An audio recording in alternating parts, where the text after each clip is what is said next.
Dans son programme, Laurence Boccolini n'hésite pas à discuter avec les participants de Tout le monde veut prendre sa place. Les candidats se présentent en soulignant le job qu'ils font dans la vie, ce qui suscite aussi des réactions pour le moins étonnantes. Et face à une prothésiste ongulaire, Laurence Boccolini a tenu à raconter un ancien complexe: « Je le dis parce que ça va peut-être décomplexer plein de femmes. J'ai rongé très longtemps mes ongles. C'est terrible. » Dans sa vie professionnelle, cela lui a parfois joué des tours. Elle raconte en effet comment des photographes étaient gênés par l'état de ses mains. « Quand je faisais des photos, je travaillais déjà à la radio, les photographes me disaient « Cachez vos mains s'il vous plaît », a-t-elle poursuivi. Elle devait poser avec ses mains cachées derrière sa tête, derrière des fiches, ou tout simplement les bras croisés.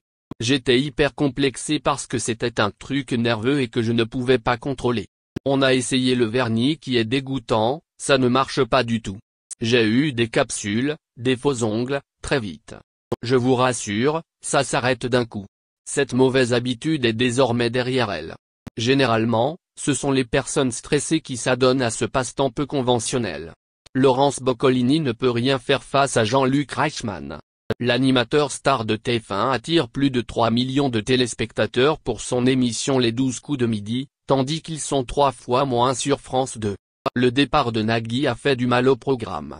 Et si l'animatrice est très à l'aise, elle peine à faire oublier l'absence de son collègue, et ce malgré les nombreux changements opérés.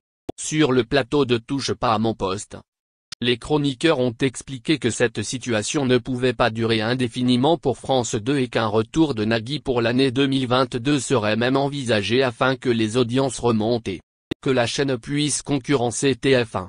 Mais la chaîne tient un autre discours, bien plus optimiste pour l'avenir de l'animatrice. Auprès du Parisien, la direction de France Télévisions a défendu le bilan de Laurence Boccolini sur ses premières semaines. Succéder à Nagui après 15 ans, c'était un vrai défi. Laurence Boccolini, c'était vraiment le bon choix. Elle a réussi à imprimer sa marque.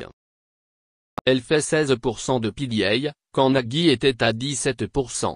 C'est l'objectif qu'on lui a fixé. L'arrivée de l'animatrice à la tête de ce jeu culte n'a pas ravi tout le monde. Certains fans ont vu son arrivée d'un très mauvais œil, eux qui ne jurent que par Nagui. Mais plutôt que d'accepter le changement ou tout simplement arrêter de regarder l'émission, ils ont décidé de s'attaquer à Laurence Boccolini. Car sur les réseaux sociaux, vous pouvez joindre directement votre voisin comme une célébrité. Et l'animatrice s'en est pris plein la figure. Pour Sud Radio, elle a accepté de revenir sur ce calvaire. Ce n'est pas simple en termes de ce qu'on se prend dans la figure. C'est violent. Mon ami Bruno Guillon, qui a remplacé Tex sur Les Amours, me dit toujours, quand je prends des coups et des vacheries dans la figure, c'était nul, etc. Moi, j'ai le droit à ça mais aussi à toutes les insultes sur le physique, ma vie perso, surtout. C'est incroyable comment on essaie de m'atteindre. On se dit, si vous ne m'aimez pas en tant qu'animatrice, je peux comprendre, mais pourquoi m'attaquer sur tout le reste? Ça, c'était difficile le premier mois.